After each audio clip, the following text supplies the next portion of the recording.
again, it was one of those times I had to come home and I was flying through the airport and I saw this 4-hour work week book and I thought, oh, that sounds pretty good, 4 hours to work a week. And look, it's a bit cheesy. It's probably outdated now, but at the time I didn't finish a degree. I didn't, my understanding of business was I admired people that had done well in business, but I hadn't really ever, had any formal training or education around it. And The Man That Can Project podcast, a podcast empowering career-driven men to live more fulfilling lives. We are here to challenge your beliefs, redefine success, and talk about the important stuff in a relatable way. Don't forget to subscribe and leave a review. My name's Lachlan Stuart.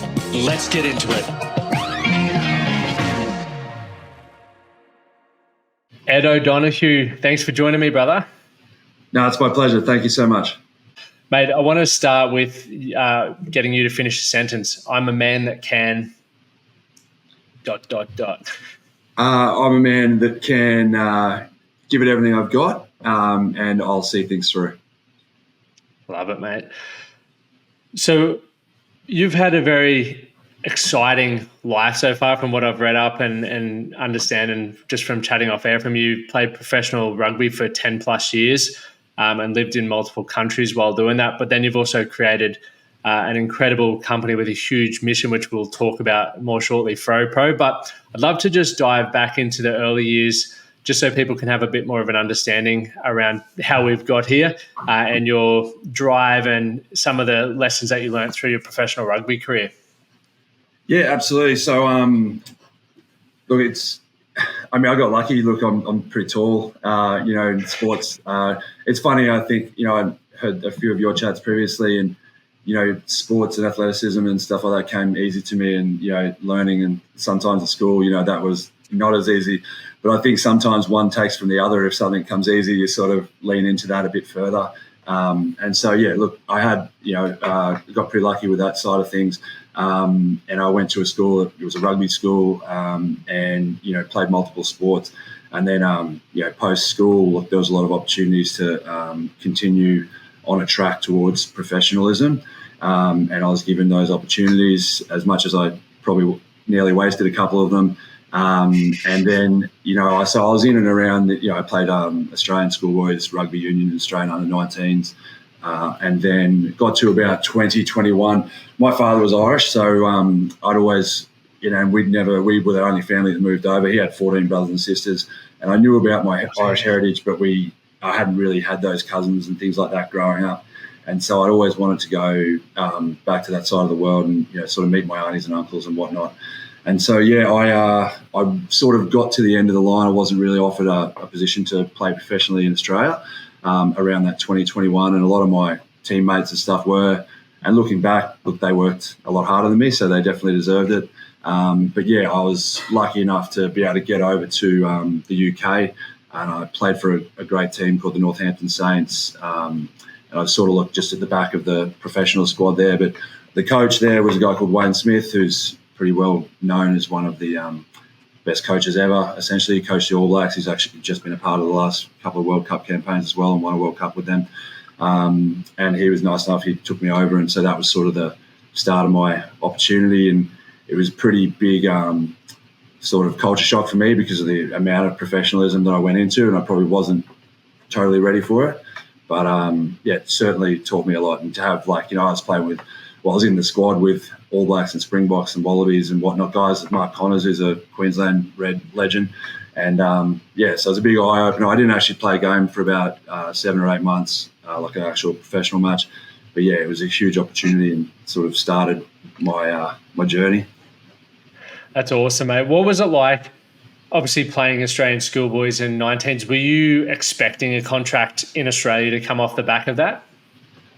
Sort of, but again, like I said, I certainly wasn't as applied as a lot of my, the other guys my age, and they sort of understood that was the path. I think I was always just happy to be on the team, and again, that's something that probably kept happening for a few years for me. I think, and looking back, no regrets because obviously it's all brought me to where I am.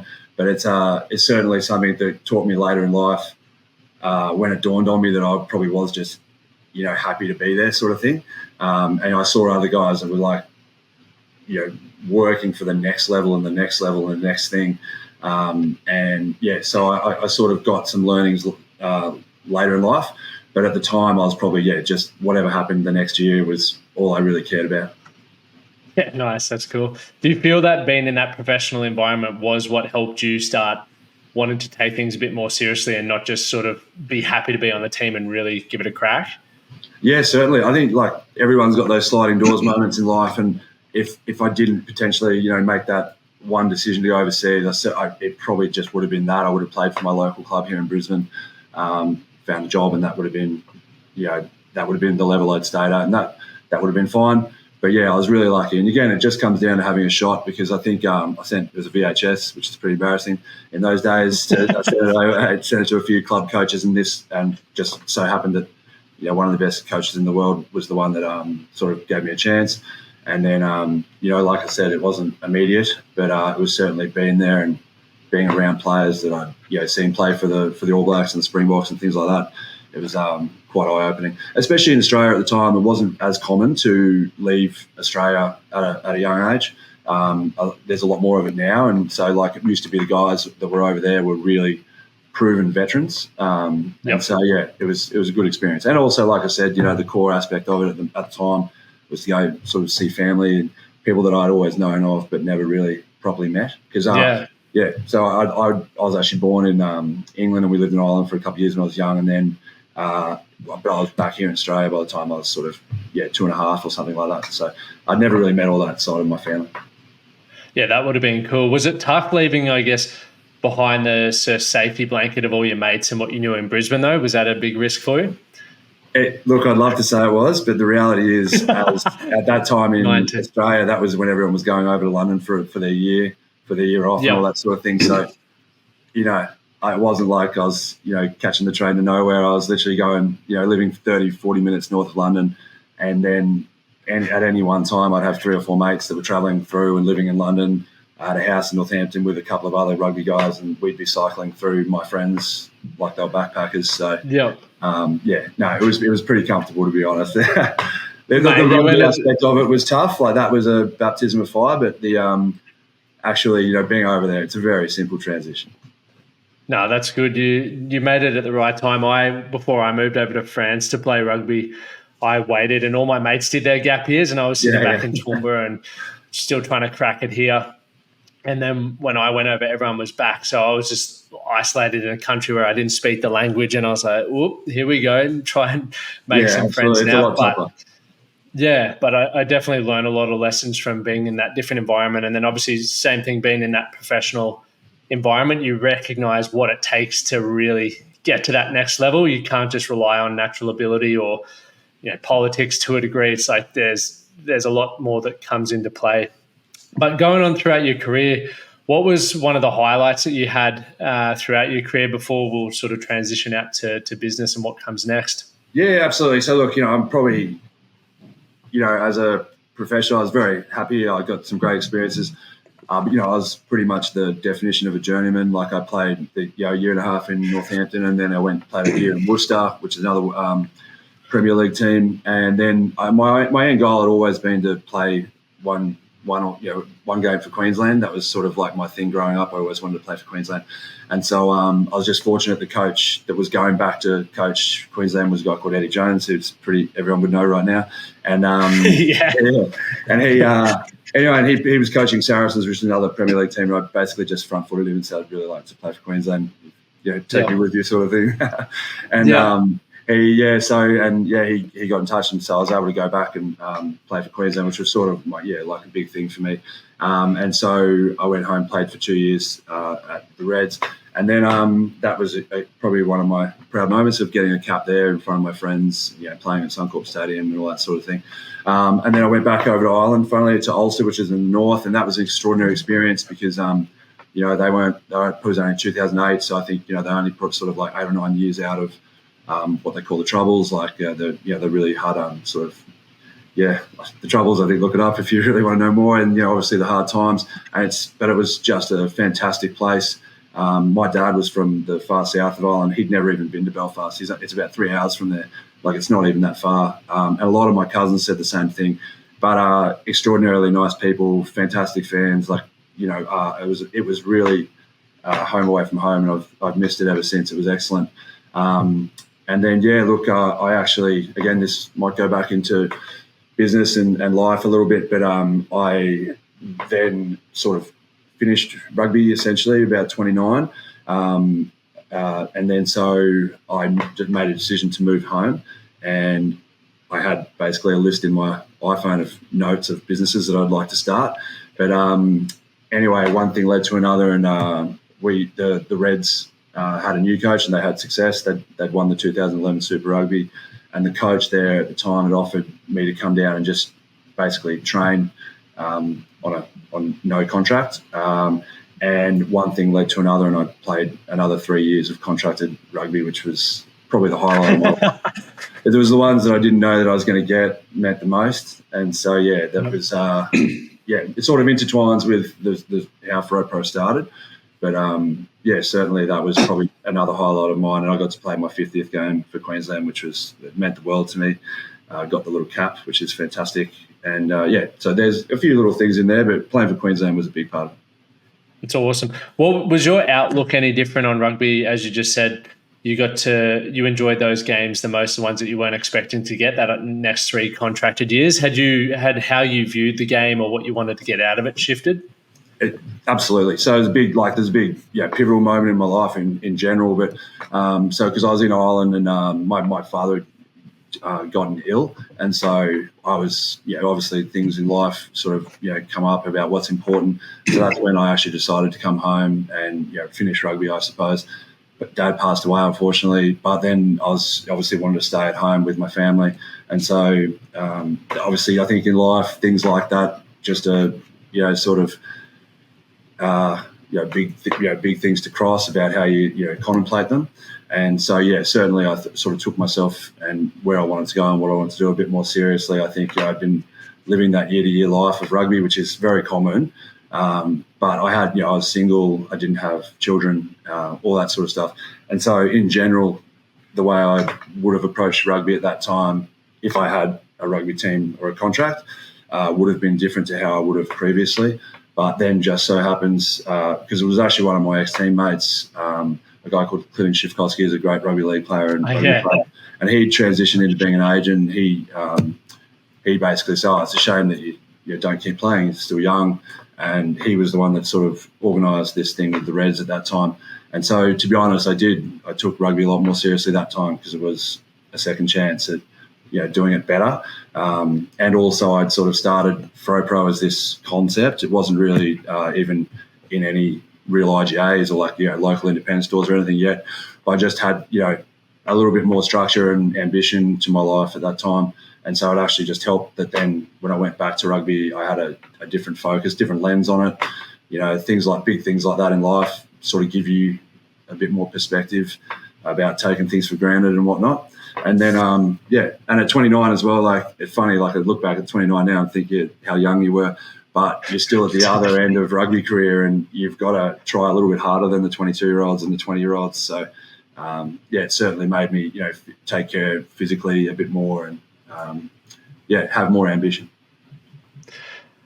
You definitely, when you said it's like you're 29, I wish I could go back to being 29. Yeah, I know. At the time, I remember being 18 and I'm like, I'm so old, I got it all put together, it's sorted. Then you look at 30-year-olds, you're like, man, they're old. And now it's everyone's young. If we look after ourselves, we'll be good. But so you had started, and I'd love to know how you managed playing professional rugby and then also having FroPro on the side, but also going as well. You had big ambitions with that. Was FroPro was one of those lists on your iPhone, just ideas that you wanted to put into fruition? Yeah, basically. And, look, I'm not an avid reader of books, but it was one of those times I had to come home and I was flying through the airport and I saw this 4-hour work week book and I thought, that sounds pretty good, 4 hours to work a week.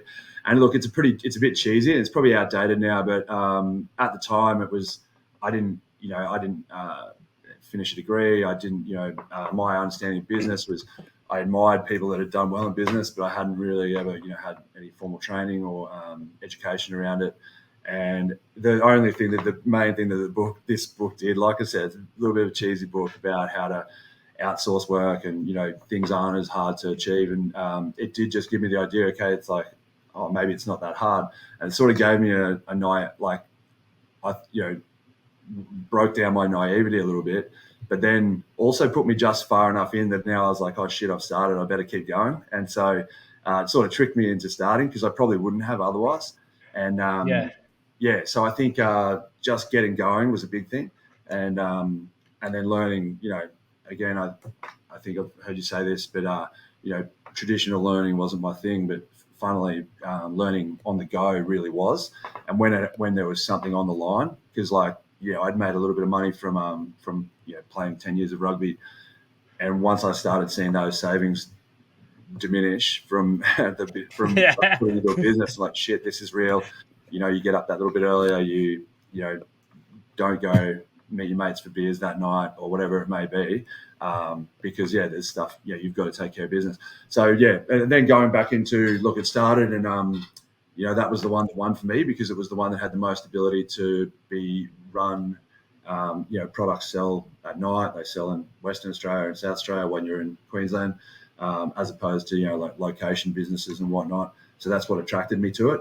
Also, look, I love the product at the time was ice cream. So better for you, higher protein, so good, man. No sugar ice cream. Yeah, and I loved it, and it was basically the first one of its kind in Australia that I could see.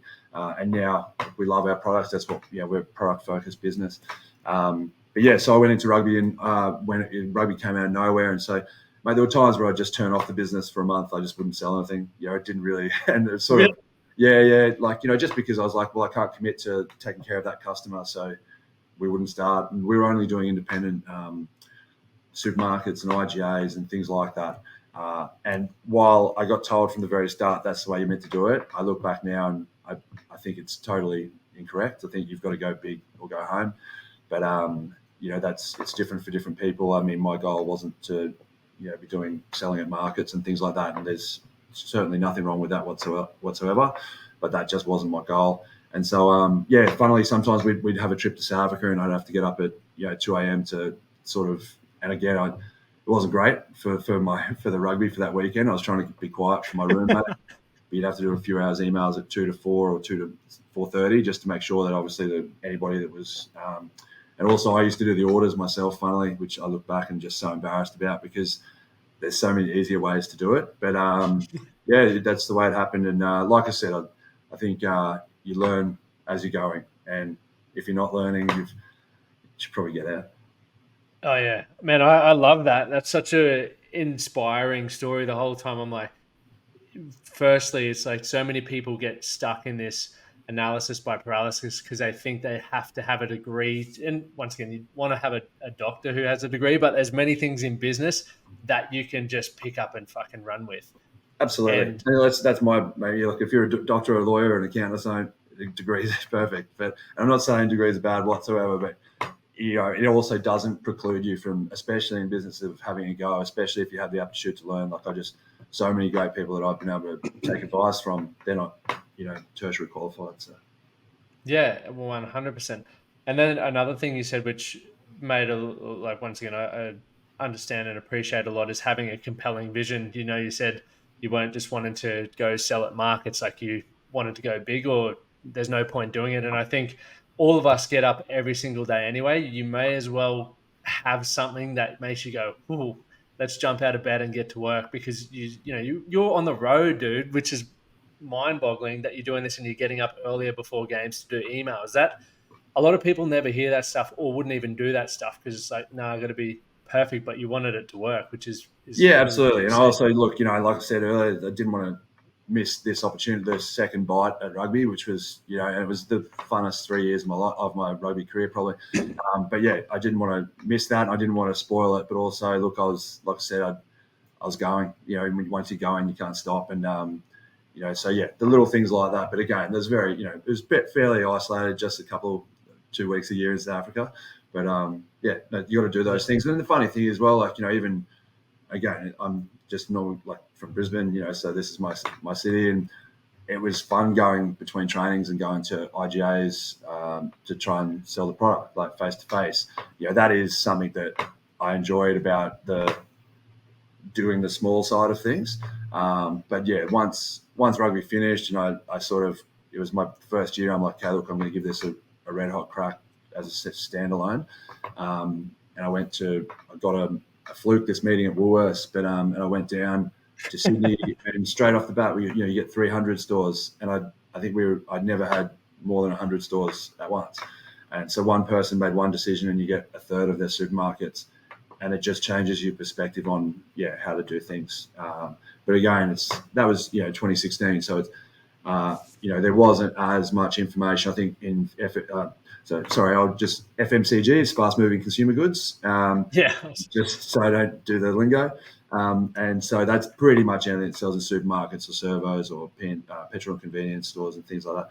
And there's a lot more information, a lot more opportunity for people now to do that sort of style of selling, where you can go, as long as you've got a support network of supply, marketing, you can achieve like bigger ranges of stores very quickly. What was it like? I want to go into like the scale of 300 stores from 100 and stuff like that, but just quickly, I'd love to know more about what it was like from you pivoting from being an athlete into businessman. Obviously, as you've mentioned, you had this journeyman experience, and you had your business sort of going before you even retired. Was it a tough transition to hang up the boots? No, I was, because look, I was really lucky, but in fairness, I started a little bit at the Reds, but it was mostly when there was one of the two guys. We had two excellent Wallaby second rowers that I played with, and if that one of them wasn't ready to go, I'd step in. But I was again lucky to play a lot of great games. We got to play the Lions, which was an awesome experience at home, and but yeah, I was pretty much ready. And also, look, I didn't want to go overseas again. There wasn't really much need for me at the Reds again that next year, and like I said, I thought it was going to be a few games at max and probably just train that year in 2013. And then I got 3 years, fully paid. And that was a really great experience. Like I said, and it was guys that when I'd left in 2008 were kids. And then now these guys were the best in the world. It was really fulfilling to see them, their career come full circle. And they were super champions and whatnot. But so I was pretty ready, but also I was nearly excited because I was like, look, what if I can do this while I'm playing? Imagine what I can do if I'm not. And that's the side of things. And I'm like, it can't be even like being a rugby player in general, and you'd know this, that it's not forever. You know that. So, you can't. There's always these pockets of life where you go, gee, I'd love it to stay just like this, but it's never going to. And so it was really exciting. I was like, this is going to be more than this, the idea that FroPro could be, a business that could, provide, a life for me, because I know rugby can only do that for so long. So I was pretty pumped about it. I feel if anybody in sport, I hear some sports people like, oh, I don't know what to do. Like, it's not a cliff. Like, you can see it coming for a long time.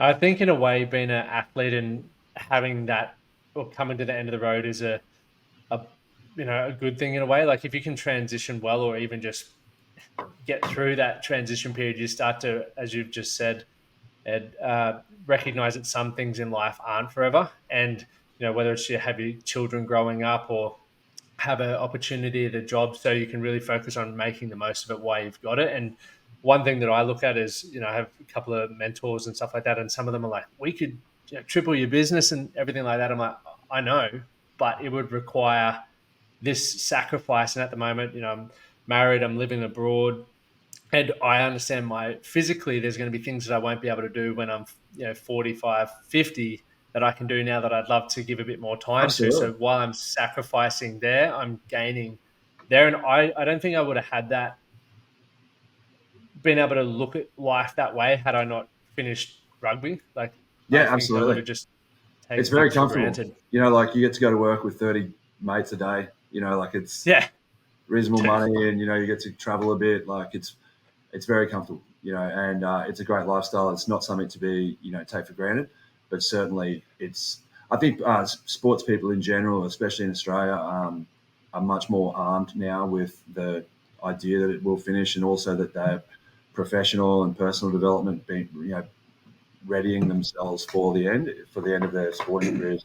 They're much more prepared now, I believe, broadly. So, yeah, no, mate. Look, like I said, I was ready, and it was exciting actually. But I mean, I must admit, like it's a sort of probably a bit of a privilege that I had something ready to go to. So I didn't have. Yep.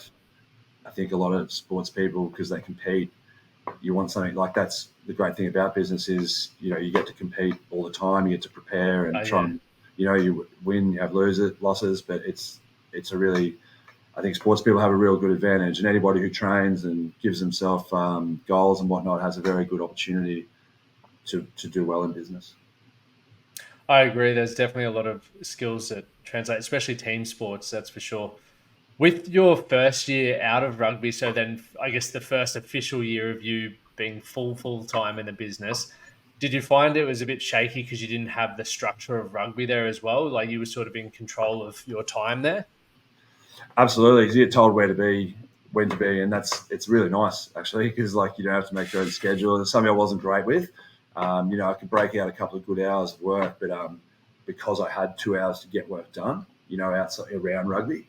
Whereas when you've got 8 or 9 hours in a day, like I was sometimes, you could like the typical writer's block, you'd have an email open for 2 hours, and the amount of other shit that I would have done to keep myself away from the keyboard. But yeah, no, like I said, it did come down to learning on the go, and then I think instinct, like learning. I tell you, one of the big things is I should really get in touch. Like me saying to myself, I should get in touch with that person before this thing becomes an issue, whatever it may be. And I put it off and put it off and put it off, and then that person would get in touch with me, and you lose that goodwill that you reached out to them, and that's took me a long time to get good at that, because you think you're going to give someone the wrong answer or something.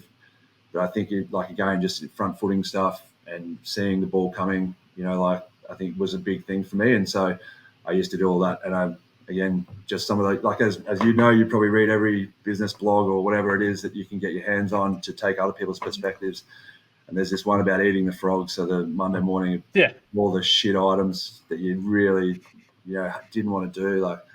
It's people afraid of public speaking, and I have been one of those. But sending the shit email was something I hated, and I was like, oh, that's it. But once I got my, that was one of the things that post rugby was really, got me to become more confident in business. And it took years, because I look back now how I was writing some of those emails like novels, and they were 2-3 line emails like they should have been. And so it's just it's time on the job, and it the first year was certainly difficult because I was still very, very much thought I was fake, like a phony, in the area. Like I'm still a rugby player trying to be a business person, but I think largely people are human and they respect the fact that you're trying. 100%. How do you shift your identity there? That's a massive one. I've obviously been fortunate, similar to you, we played sport, but I've also interviewed over 500 people from, millionaires, billionaires, athletes, all these sorts of things. And one thing that I've really taken away from every conversation I've had is they've decided who they wanted to be, and then they've built the identity to become that individual. So for yourself, you said then, you felt like a bit of a phony, and I think a lot of people experience that imposter syndrome in their life. And but how did you shift identity from going, okay, I'm a businessman, to now I'm a football player, to now I'm a businessman? Yeah, look, I hope I'd get backed up here by friends and family or whatnot. And again, look, I never thought of myself as obviously it wasn't an international world rugby star or something like that. And so I hope I didn't impose, the idea that I was a footballer on people. Again, that's natural for some people because they are so well known. And so even especially, I thought it potentially may have been a drawback going into some offices and some, going into headquarters of supermarkets, assuming that, the product would sell because I was a footballer. And if you're not a footballer of a great note, that's not going to be the best marketing tool for you. So I nearly tried to pull that back a little bit and make it all about the product and the opportunity and, the first mover advantage and things like that. And so it was fairly easy for me. And, it'd only be the occasional, there's a couple of people at Coles. There's a lot of English people that come over from the supermarket scene, and they're at Coles and they like rugby. And then the next minute you got a really good conversation, because I played over there. But so hopefully I did try very hard to make that it wasn't my sort of thing. I wasn't trying to push that as the unique selling point. Other people, if you're Steve Smith or someone like cricketing, you'd be like, oh, that is the core. People buy it because that guy owns it. So I certainly didn't think I had any profile that would sell. So I tried to make that a second point. Yeah, it's interesting with the identity stuff and what I sort of try to.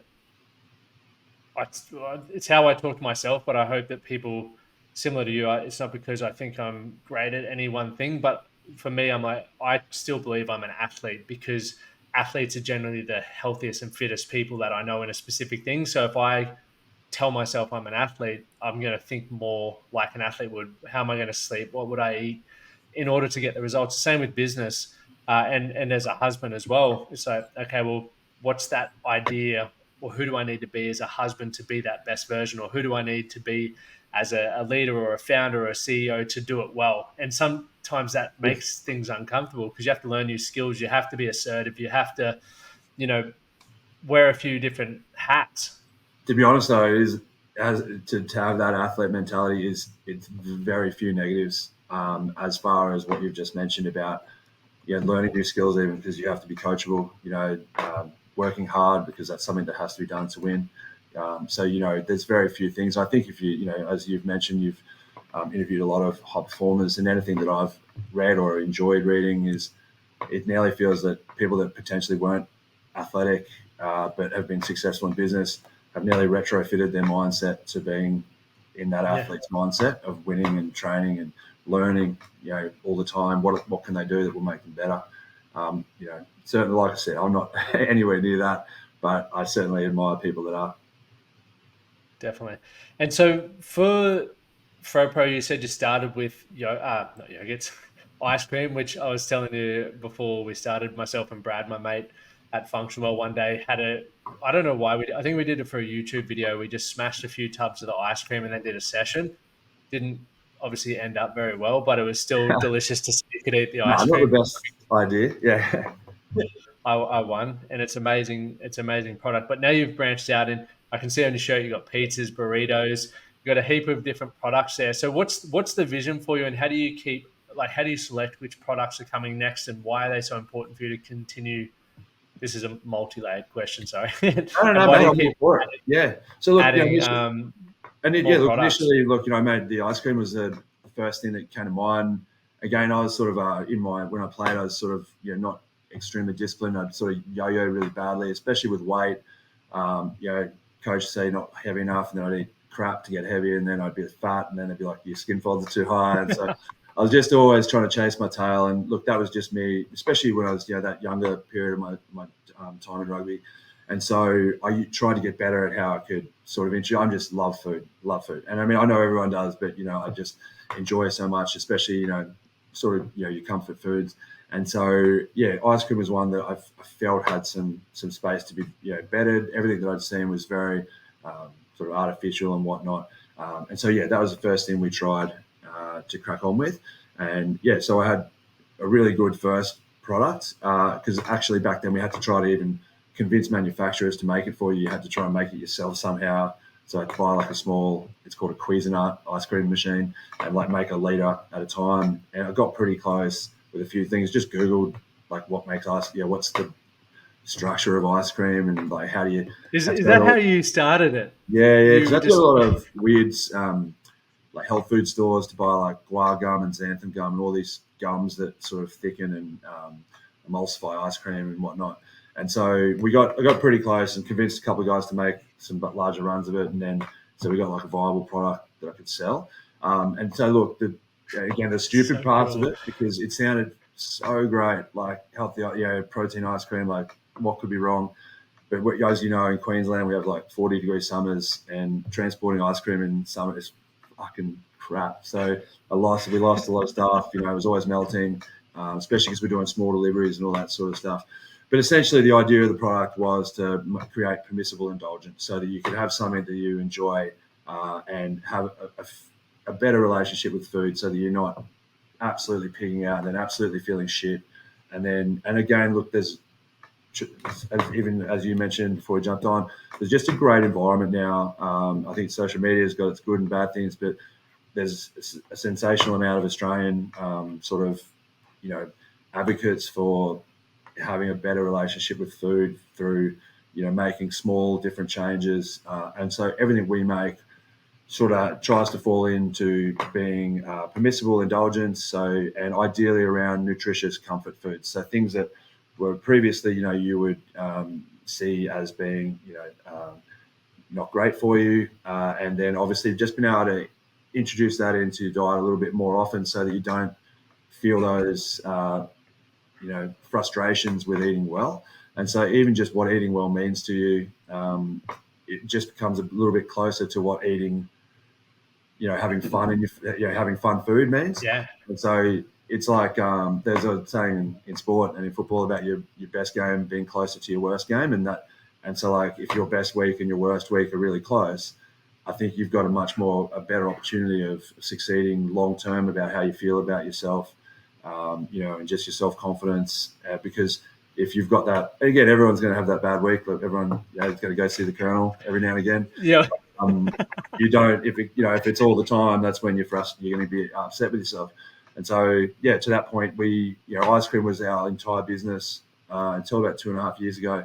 And I'd always had this vision of a healthy pizza that we could buy. And so I worked on that for a couple of years, and I actually got rejected a couple of times by buyers. They're like, look, we love the idea, but it tastes crap, and then keep working on it. And so then we got it right, and then they took it, and it's been phenomenal for us. So that's the backbone of our business now. And so then that allowed us to pitch these better for you frozen burritos that are high in protein. We use I say quinoa because I'm bogan, but quinoa. And so it's really very healthy, high protein, sort of just small changes. And they've been a huge success for us. And then this, just a couple of months ago, start of October, we launched healthy fried chicken. So that's FPFC, FroPro fried chicken. And that's been awesome. So we've launched four lines of that, and we just used just replace some better for you ingredients into the batter, and we use whole breast chunk and things like that, and whole breast fillets. And again, it's just 3 pillars. We've got time, money, and health. So health obviously has already been covered, but time and money. A lot of people like yourself, you're busy and you want to come home, and making a breading station with chicken and egg and batter and all these sort of things, a little bit time consuming and wasteful of ingredients. So that's sort of, we try to make a solution with the product. So that's the spiel, mate. I don't want to sell you on the spot. Oh, dude, you've already sold it. I love it. Mate, it's so fun. And mate, every time if I see someone buying it, it brings me so much joy.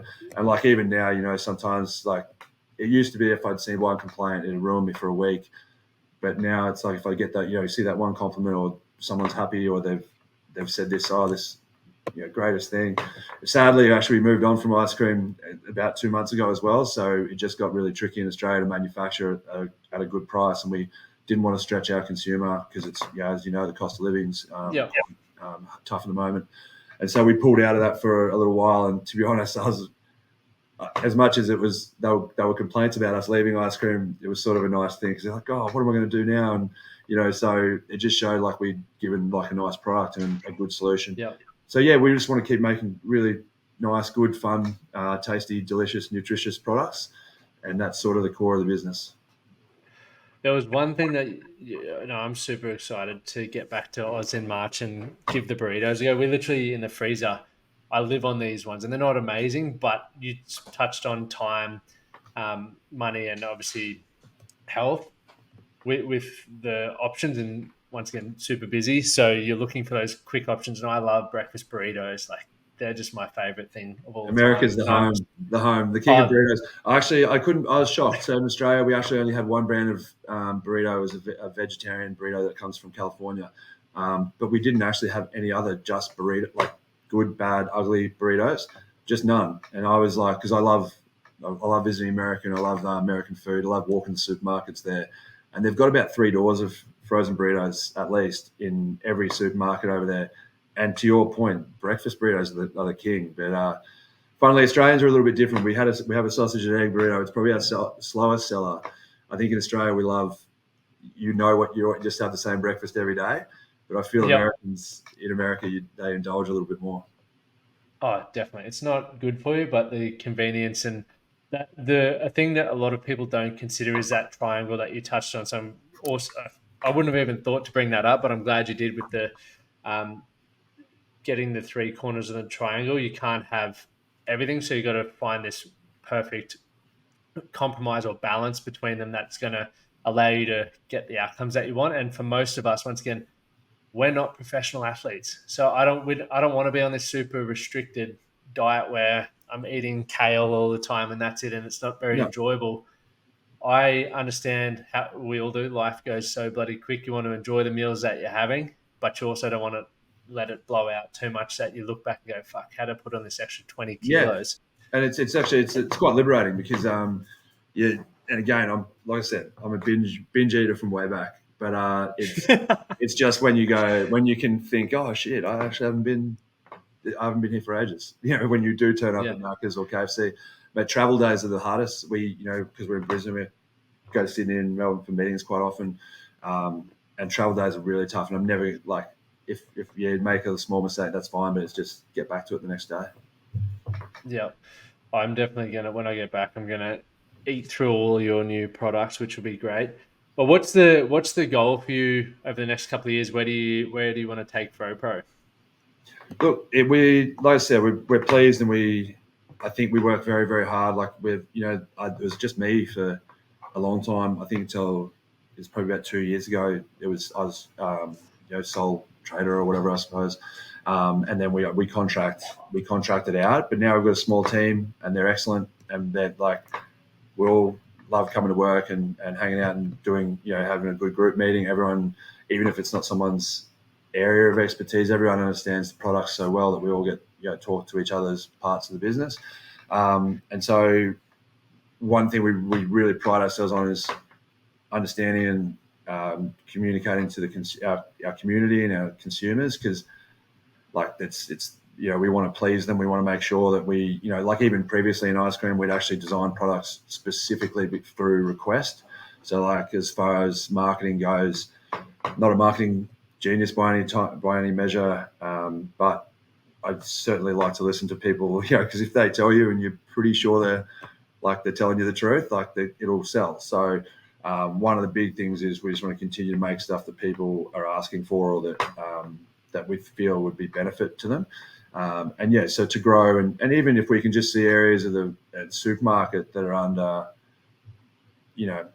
innovated. So for instance, we do everything currently in the freezer, because freezer just got ignored for a long time, and they got a lot of big players, like a lot of multinationals that have just been there for 20 years, and 25 years. Like Frozen Pizzas hadn't really had a new pizza for quite some time. And so anywhere that we can make something, so actually a really nice fact is we had something like 80% of the growth in frozen pizza last year came from just us, because people just didn't go there. In people that train, your 20 to 40-year-olds probably didn't go there, and so it was just that the new customer went there. And so anywhere we can do that and make things a little bit easier, quicker for you at home is sort of what we want to do. It's not about global domination or anything like that. We're just nice growth and keeping the consumers happy. And I've taken away so much from this, just even the way that when you were researching your recipes and getting rejected with some of them, you just kept finding a way to get it done. That perseverance, once again, I think comes from being an athlete. But a lot of people, for those who are listening to this and maybe you're not quite getting to where you want to get to, there's so many things that Ed said that if you were to just break them down and go, okay, what's the framework behind what he's done here? It's what most other successful people do. And there's nothing sexy about it, or, there's no fast tracking doing it. It's just consistently showing up. And as you said at the beginning, it's you just had a reason to do it, and you just didn't stop, didn't stop trying. One last, or actually I want to ask two last questions. The other one was, how did you deal with that rejection when people were saying your product wasn't wasn't where it needed to be. It was good because essentially it was this isn't good, but, so there was always, I think if you can keep dialogue, like I hope, probably something I'm reasonably good at is if you can get dialogue to start with, because some of these people don't want to be found like buyers, and companies they get approached a lot. But if you can get in and obviously offer value, so I think, and that's everything. I think that's a life and definitely a sport lesson is, no coach is not going to pick you if you offer them something that's going to help them win. So if I look at the buyers that we deal with as sort of that the coach essentially, and if they say, look, work on this, take it on, because they're not doing it to be pricks to you. They're doing it because it'll genuinely please fix their problem or solve their issue. And then if you can go back and work on it and come back to them. So I think a couple of times we've had that, and then the second time round if you can literally address someone's problem that they've got with it, or a consumer tells you or something, I think you're in a pretty good place. So I don't see it as a spiteful thing, see it as like, hey, that I can fix that if I do that exact thing. And I think sometimes, even if you don't agree with it, you can bring it somewhere closer to what they want. I think there's always an opportunity in rejection. Yeah, nice. And how do you manage, I guess, family and your hobbies outside of work with work? Because that's a big challenge that a lot of men struggle with. Yeah, for sure. I mean, look, I got pretty lucky. I mean, not lucky, but just I had children later in life. So, look, I was 38 or 37 or 38 when we had our girl, Olivia, and so it made it a little bit better. But I mean, for the first 2 years, I was still really on rocky ground with FroPro. Like 1 month could make me absolutely shit myself and go home really anxious for a month. But then we just started getting the pizzas are coming out and all this sort of thing. So it made things better. But again, later in life, children, I imagine, there's the pros and cons. But certainly I felt better. And, it was also around the time when we, were able to start hiring some staff. And we had, so our boy's 18 months old. And, I'm probably just a bit more confident and all that sort of thing. So I love it. It was an opportunity then as well that we were sort of at a time when I had, I can do daycare drop-offs and I can, do pickups and things like that because we have staff. And so I'm lucky in that regard. Also, my wife's, after we had our daughter and she'd finished maternity leave, we decided she shouldn't go back and work for someone. She should make her own business. And so she's a property manager in Brisbane, and so she's made her own agency, and she just won Queensland's #1 property manager at the Real Estate Awards. That's awesome. Yeah, so I'm extremely, extremely proud of her. And so Brooke Willis Property is the name of her agency. And so we're both workers. We're working, and I think it's just about compromise. As everyone knows, it's you do this one, I'll do that one. And I think as well, it's about designing your. Again, it's easier for me to say because I'm older, and I had a lot more time under my belt. But I think it's about designing the opportunity that if you work hard, mate. I had a coach. I really didn't like him, and I realised later that it was probably because I was the dickhead, not that he was. And he used to. I remember making a cover tackle or something. He's like, and he had a go at me about it. He's like, you should have worked harder earlier. And it was not enough that I worked hard when it was absolutely needed. And so I feel that, sort of you get the fruits of your labor if you put it in when it's not really needed. I think, and then later you get it's delayed gratification of training and anything like that. You're getting it now because all the stuff you did earlier. So hopefully, I'm to you, a long-winded answer is, it's good life. It's a good life-work balance with family. Oh man, I love that delayed gratification piece. So many people, and it goes back to what you were saying, I guess when you were playing footy, you just sort of lived season to season.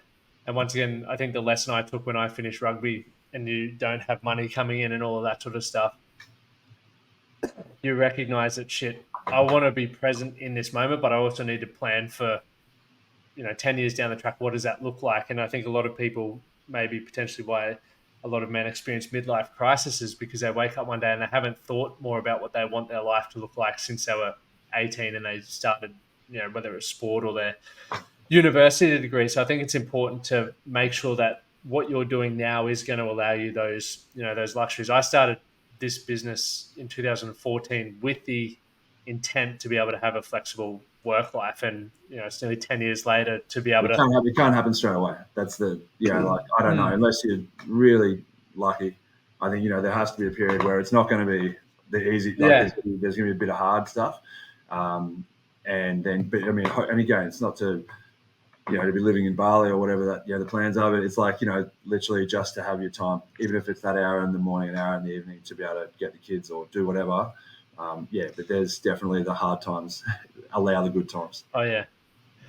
And where can people buy the product from? You've mentioned a couple of times, but just for everyone listening who's absolutely. ordering. So all the products are in. There's some are in Coles, some are in Woolies, but if the freezer of Woolworths and Coles, and so Coles have pizzas, burritos, and fried chicken, and Woolworths have pizzas and extensive range of burritos, and hopefully we'll be increasing that soon.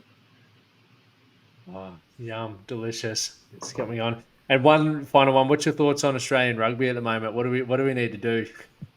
Mate, I'd be. I could get paid a lot of money if I knew the answer to that. I don't know. Look, it's hard because sometimes it's like I was sort of pick and stick, and so like I know Eddie and the previous CEO had. I went to very unusually. I went to a rugby lunch the other day, and one of the people was the chairman of the QRU, and he said one of the big things that was not respected by the rugby public was the lack of humility, and I probably agree with that. However, I sometimes think that you need to give people time in a role to work it out. But I think the guy that's just taken over, Dan Herbert's one of Australia's best ever players, and he's also like a tremendous bloke that I've had a couple of dealings with. So I think it's in good hands. If they get a really good coach, I don't think it's a problem. We've got the best. I hate to say this because I've got a few New Zealand staff, but we've got one of the best rugby nurseries in the world in Australia, in Queensland and New South Wales. And it's just getting better and better. So we're never going to be short of having stock. It's just about working out how we can keep them and nurture them. So I always have a positive view, but we'll see. Yeah, no, I'm with you there. It's exciting. But Ed, thanks for coming on. And for those who wanted to get some product, you can check out obviously in the link, but also follow them on social media as well. But mate, it's good to get to learn more behind the business, because obviously when you see a business from a shop front, it's we were talking about this before, getting to hear the founders' journeys and put a sort of a name to the face and to the brand makes me love a brand a lot more. Yeah, awesome. Lockie, thank you so much for your time, mate. Congrats on your service. It's extraordinary. And look forward to catching up with you when you're in Brisbane.